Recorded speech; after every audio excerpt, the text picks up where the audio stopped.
প্রিয় দর্শক, যে কথাটা আমরা শুরু থেকেই বলছিলাম যে দেশের আইন শৃঙ্খলা পরিস্থিতি আসলে নিয়ন্ত্রণ করা যাচ্ছে না, অথবা যদি একটু ঘুরিয়ে বলি, বর্তমানে যে আইন শৃঙ্খলা নিয়ন্ত্রণের দায়িত্বে যে মন্ত্রী, স্বরাষ্ট্রমন্ত্রী, তিনি দেশের আইন শৃঙ্খলাকে নিয়ন্ত্রণে আনতে পারছেন না।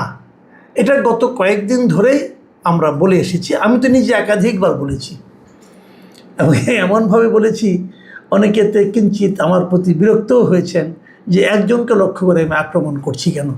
ভাই, আমি কোনো ব্যক্তির প্রতি আমার বিশেষ কোনো অনুরাগ বা বিরাগ নেই, আমি যেটা দেখি সেটাই বলি। এই যে কথাটা আমি বলেছি, যেটাকে অনেক সময় অনেকে উড়িয়ে দিয়েছেন অথবা বলতে চাননি, অথবা ভেবেছেন বললে উনি আবার কি মনে করেন, এই যে একটা বিষয় ছিল, সেটা কিন্তু এবার উনি নিজেই স্বীকার করেছেন। আজকে জাতীয় সংসদের যে অধিবেশন সেটা শুরু হয়েছে, তৃতীয় অধিবেশনটা আজকে প্রথম দিন ছিল। এই অধিবেশনের আগে বিএনপির যারা সরকারি দল যারা আছে তারা একবার তাদের দলীয় একটা সভায় বসেছিল। সে সভায় অনেক বিষয় নিয়ে আলোচনা হয়েছে এবং সেখানে কিন্তু যথারীতি এই যে মব কালচার, এটা নিয়ে কিন্তু আলোচনা হয়েছে। এই বিএনপির সংসদীয় দলের সভায় মূলত প্রধানত আলোচনা হয়েছে আইন শৃঙ্খলা নিয়ে, তারপর আলোচনা হয়েছে বিদ্যুৎ এবং সার নিয়ে। বিদ্যুৎ দিয়ে তারা রীতিমতো আত্মসমর্পণ করেছে, তাদের কিছু করার নাই, এটি বিদ্যুৎ প্রতিমন্ত্রী ছিলেন, তিনি বলেছেন। আর সার নিয়ে কৃষিমন্ত্রী ছিলেন না, সেখানে তার পরিবর্তে সমাজ কল্যাণমন্ত্রী তিনি সার নিয়ে আলোচনা করেছেন। যাই হোক, সেটা অত ইম্পর্টেন্ট কিছু না। ইম্পর্টেন্ট হলো যে আইন শৃঙ্খলা পরিস্থিতি নিয়ে। এই আইন শৃঙ্খলা পরিস্থিতি নিয়ে আমাদের স্বরাষ্ট্রমন্ত্রী উনি নিজেই সংসদ সদস্যদের কাছে সহযোগিতা চেয়েছেন। তিনি বলেছেন যে আপনারা আমাকে সহযোগিতা করেন, এবং তিনি সেই সঙ্গে একথাও স্বীকার করেছেন যে কোথাও কোথাও মব কালচার লক্ষ্য করা যাচ্ছে, এতে বিএনপির লোকজনও জড়িত বলে দেখা যাচ্ছে। এর ফলে বিরোধীরা সরকারের বিরুদ্ধে কথা বলার এবং মাঠ পর্যায়ে সরকার বিরোধী ক্ষেত্র তৈরি করার সুযোগ পেয়ে যাবে। এই যে কথাটা উনি বলেছেন, এটা কিন্তু আসলে একদম বাস্তব, বাস্তব অবস্থা এটাই। এই কথাটাই আমরা বারবার বলেছি যে মব কালচার লক্ষ্য করা যাচ্ছে। এবার স্বরাষ্ট্রমন্ত্রী নিজেও স্বীকার করলেন মব কালচার লক্ষ্য করা যাচ্ছে, এবং স্বরাষ্ট্রমন্ত্রী সেই সঙ্গে একথাও স্বীকার করলেন যে কোথাও কোথাও এই মবের সঙ্গে বিএনপির লোকজন জড়িত।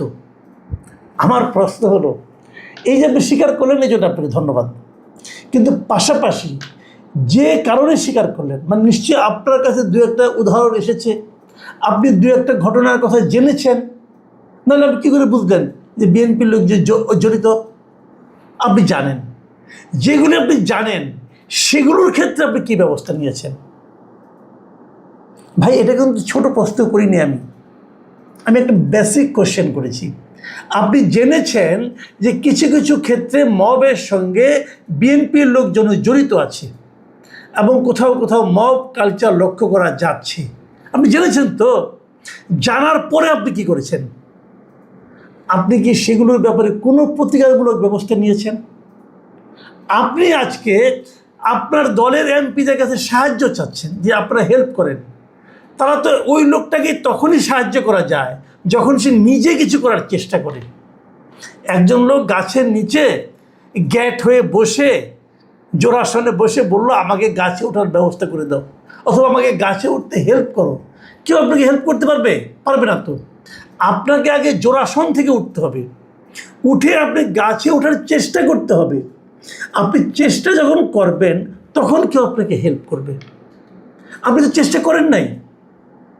আপনি যে মবগুলি দেখেছেন সেই মবের ঘটনাগুলির বিরুদ্ধে আপনি কোনো অ্যাকশন নেন নাই। তো আপনি নিতেন, নিয়ে তারপরে বলতেন যে আমি নেওয়ার চেষ্টা করছি, আপনারা আমাকে হেল্প করেন। এই যে আপনার টেন্ডেন্সিটা, এই টেন্ডেন্সিটা ভালো না। এই টেন্ডেন্সিটা সমস্যার সমাধানের ইঙ্গিত দেয় না।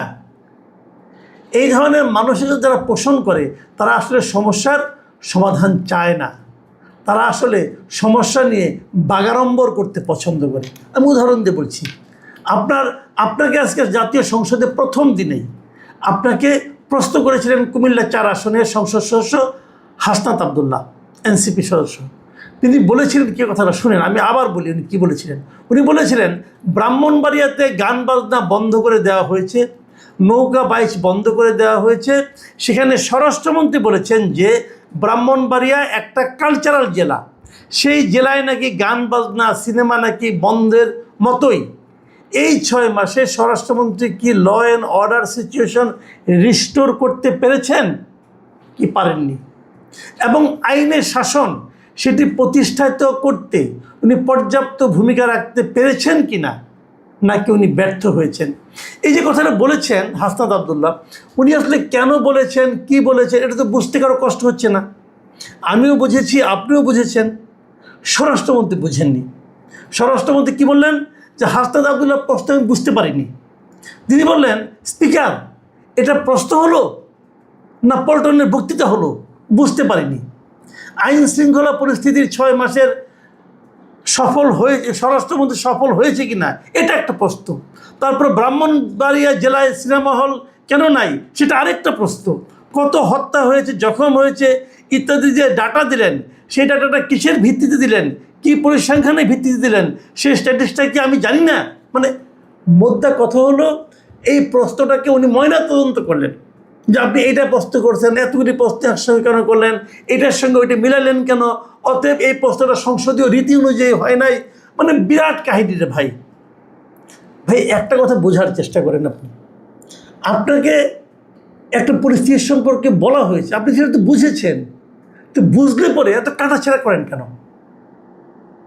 এবং এই কারণেই কিন্তু বিরোধী দলের যে নেতা আছে ডক্টর শফিকুর রহমান, জামাত নেতা, উনি কিন্তু একটা মোক্ষম কথা বলেছেন এই স্বরাষ্ট্রমন্ত্রীকে উল্লেখ করে, উপলক্ষে করেন। উনি কি বলেছেন? উনি বলেছেন, আজকে এই সংসদে উনি বলেছেন যে সংসদে স্বরাষ্ট্রমন্ত্রী ছাত্র হওয়ার জন্য আসেনি, উনি শিক্ষক হতে চাইলে নতুন একটি বিশ্ববিদ্যালয় খুলতে পারেন, যার ইচ্ছা সেখানে গিয়ে ভর্তি হতে পারেন।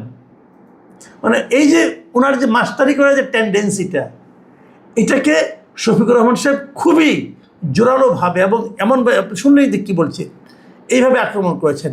এবং তিনি বলেছেন সংসদ আপনার বিরোধী দলের যে নেতা ডক্টর শফিকুর রহমান, তিনি বলেছেন সংসদ অধিবেশন যেদিন থেকে বসা শুরু হয়েছে সেদিন থেকেই তিনি, মানে সালাউদ্দিন সাহেব, তুচ্ছ তাচ্ছিল্য করে সবাইকে কথা বলেন। তিনি নিজেকে কি মনে করেন আমি বুঝতে পারি না। ভাবুন একবার, শফিকুর রহমান সাহেব কিন্তু কথাবার্তা বলার সময় বেশ সংযতই থাকেন, ওনার মুখ দিয়েও উনি এই কথা বলেছেন। এবং উনি আরও কি বলেছেন, এমনকি তিনি সেই দুঃসাহস এখানে দাঁড়িয়ে তিনি দেখিয়েছেন, তিনি বলেছেন যে এই সংসদে তিনি শিক্ষকের ভূমিকা পালন করবেন। তিনি ঠিক ঠিক আমরা তার ছাত্র হওয়ার জন্য এখানে আসি নাই, শিক্ষকতা করতে হলে তিনি একটা ইউনিভার্সিটি খুলুন, ওখানে যার পছন্দ গিয়ে ভর্তি হবে, ওনার লেকচার শুনবে। আমি জানি না এই কথাকে আমাদের সালাউদ্দিন সাহেব কীভাবে গ্রহণ করেছেন, এটা আমি বলতে পারবো না। কিন্তু ওনাকে যে শিক্ষক হওয়ার কথাটা বলেছেন, ওনার মধ্যে যে একটা শিক্ষক সুলভ বিষয় আমরা দেখতে পাই, এটা কিন্তু আমরা আসলে অস্বীকার করতে পারবো না। অনেকে বলেন, প্রচলিত একটা কথা প্রচলিত আছে, আমি জানি না কথাটা সত্য কি মিথ্যা, এটা প্রচলিত কথা শুনি আমি, যে উনি নাকি একসময় আমাদের প্রধানমন্ত্রী তারেক রহমান সাহেবের গৃহশিক্ষক ছিলেন, সম্ভবত ছিলেন, আমি জানি না, এটা নিয়ে অনেক আলোচনা হয়। তাহলে আমার কেন যেন মনে হয় ওই যে একটা গৃহশিক্ষক ভাবুন, হয়তো ভাবেন যে খোদ প্রধানমন্ত্রীর আমি শিক্ষক ছিলাম, আর এরা কারা, সংসদ নেতা যিনি তারই আমি শিক্ষক ছিলাম, আর এগুলি হাসনাত আবদুল্লাহ অমুক তমুক, এদের তো আমি শিক্ষক হতেই পারি, হতে পারে আপনার শিক্ষক হওয়ার সে অ্যাবিলিটি আছে, এটা নিয়ে আমার কোনো দ্বিধা নাই, হয়তো আছে, থাকতে পারে, আপনি বেশ জ্ঞানী লোক, এটা নিয়ে আমার কোনো সন্দেহও নাই। বিশেষ করে সংবিধান বিষয়ে তো আপনার জ্ঞান আমি মনে করি অপরিসীম, খুব ভালো, আপনি খুব সুন্দর করে সহজ করে বোঝাতেও পারেন, এটাও ঠিক। কিন্তু আপনাকে মানতে হবে এই সংসদের 350 জনের আপনি একজন, 350 জনের যিনি 350তম ব্যক্তি, তাকেও তুচ্ছ তাচ্ছিল্য করার কোনো অধিকার আপনার নেই, আইনগতভাবেও নেই, নৈতিকভাবেও নেই। ওনাদের প্রশ্নের জবাব দেওয়াটাই আপনার কাজ। ওনার প্রশ্নটা হয়তো সঠিকভাবে করা হয় নাই, কিন্তু প্রশ্নটা তো আপনি বুঝেছেন, আপনার কাছ থেকে জবাব চাওয়া হয়েছে, আসলে আপনি এটা পেঁচাচ্ছেন এই কারণে যে এই প্রশ্নের কোনো জবাব আপনার কাছে নাই, এবং আপনি যে আসলেই স্বরাষ্ট্রমন্ত্রী হিসেবে যথাযথ দায়িত্ব পালন করতে পারেননি সেটা এরই মধ্যে প্রমাণিত। দেখুন, আপনি 300 সংসদীয় আসন এবং পুরো দেশ, এটাই তো আমাদের, এই পুরো দেশটার আপনি স্বরাষ্ট্রমন্ত্রী, পুরো দেশের আইন শৃঙ্খলা রক্ষার দায়িত্ব আপনাকে দেওয়া হয়েছে, কিন্তু আপনি এইভাবে এর সঙ্গে মাস্টারি করছেন, ওকে আইন শিখাচ্ছেন, ওকে শিখান, আমার তার কোনো আপত্তি নেই, আপনি সবই শিখান ভাই, কিন্তু নিজের কাজটা করে তারপর শিখান। আমি এর প্রসঙ্গে একটা কথা বলি। দুদিন আগে এই স্বতন্ত্র সংসদ সদস্য ব্যারিস্টার রুমিন ফারহানা, ওনার আমি একটা ইন্টারভিউ করেছিলাম। আমি অন্য একটা অনুষ্ঠানের আমি সেখানে উপস্থাপনা করি, সেখানে উনি আমার সঙ্গে ছিলেন। সেখানে উনি কথা বলতে যেয়ে বলেছিলেন স্বরাষ্ট্রমন্ত্রী সম্পর্কে এবং ওনার কার্যক্রম সম্পর্কে এবং ওনার কর্মদক্ষতার সম্পর্কে বলতে যেয়ে ব্যারিস্টার রুমিন ফারহানা বলেছিলেন যে উনি যেভাবে চালাচ্ছেন, উনি আসলে 64 জেলার আইন শৃঙ্খলা রক্ষা করার মতো যোগ্যতা ওনার নাই।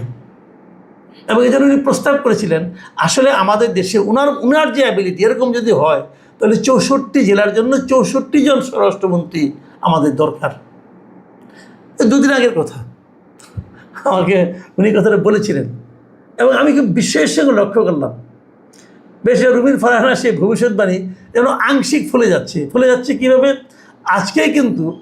আজকে বাংলাদেশের মন্ত্রী পরিষদ বিভাগের পক্ষ থেকে একটা প্রজ্ঞাপন জারি করা হয়েছে, এবং সেই প্রজ্ঞাপনে দেশের 64 জেলার সরকারের কার্যক্রম তদারকির জন্য এবং আইন শৃঙ্খলা এবং উন্নয়নের দেখভাল করার জন্য 30 জন মন্ত্রী, প্রতিমন্ত্রী এবং হুইপকে দায়িত্ব দেওয়া হয়েছে। দেখুন, উন্নয়নের দেখভালের জন্য আগেও হয়েছে, কিন্তু তার সঙ্গে আইন শৃঙ্খলাকে জুড়ে দিয়ে যেন প্রমাণ করা হয়েছে যে স্বরাষ্ট্রমন্ত্রী পারছে না, যেন প্রমাণ করা হয়েছে যে ব্যারিস্টার রুমিন ফারহানার প্রস্তাব একেবারে হাস্যকর নয়। প্রিয় দর্শক, আমি এটা ওনার নামটা উল্লেখ করলাম মানে কথার কথা হিসাবে, কিন্তু এটা তো সত্য। আমি জানি না এই যে ঘটনাগুলো আজকের, স্বরাষ্ট্রমন্ত্রী উনি এগুলি বোঝেন কিনা, বুঝে থাকলে উনি কি ওনার প্রতিক্রিয়া হবে সেটা দেখার জন্য আমরা আসলে অধীর আগ্রহে অপেক্ষা করব। প্রিয় দর্শক, এখন এ পর্যন্তই।